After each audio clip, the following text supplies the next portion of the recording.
예, 지난달 취업자 수가 7년 반 만에 가장 큰 폭으로 증가한 것으로 나타났습니다. 홍남기 경제부총리도 뚜렷한 회복세라며 코로나 충격을 99.8% 회복했다고 했습니다. 그런데 자세히 따져보면 해석이 좀 달라질 수밖에 없다고 하죠. 최원희 기자와 따져보겠습니다. 자, 최 기자, 일단 이게 통계 착시라는 얘기가 나온다고요? 네, 올 9월 취업자 수는요, 지난해 9월 대비 67만 1,000명이나 늘었습니다. 그런데 지난해 9월은요, 코로나 여파로 취업자 수가 전년 대비 39만 2,000명이나 급감한 시점입니다. 고용 참사가 벌어진 달과 비교하니 크게 증가한 것처럼 보인다는 겁니다. 그러니까 작년 9월에 고용 사정이 워낙 나빴기 때문에 그것과 비교하면 아주 좋아진 것처럼 보이지만 사실은 그건 아니라는 거죠. 네.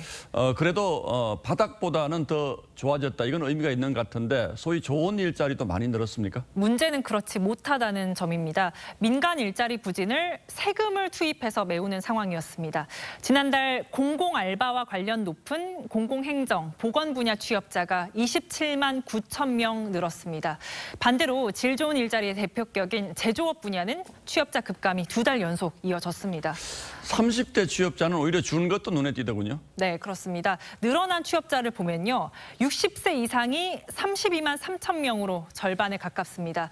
국회 입법조사처에서도 노인 일자리에 대해서 복지 사업 측면이 강하다며 고용 현실을 왜곡할 가능성이 크다라고 지적한 바가 있습니다. 반면 30대는 19개월째 감소 추세입니다. 19개월째 줄고 있다면 이건 대단히 심각한 문제 같은데 정부는 뭐라고 설명합니까? 네, 정부는 인구 감소 영향을 감안하면 실질적 취업자 수는 늘었다라고 설명했습니다.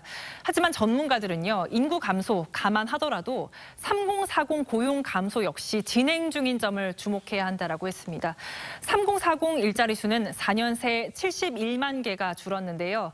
취업자 비율을 뜻하는 이 3040 고용률은 OECD 38개국 중 30위 바닥이었습니다. 우리보다 낮은 나라는 대부분 경제 기초 체력이 우리보다 약한 나라들이었습니다.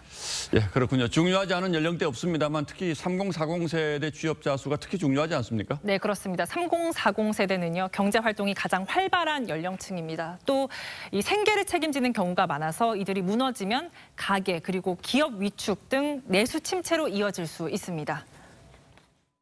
30, 40대 취업률이 높으면은 세수뿐만 아니라 노인 부양이나 이런 것들이 다 해결이 되는 거거든요. 예, 정부가 경제 허리가 무너지는 건 간과한 채 세금으로 통계용 일자리만 만들어내고 있는 건 아닌지 걱정이군요. 네, 그렇습니다. 예, 최원희 기자 잘 들었습니다.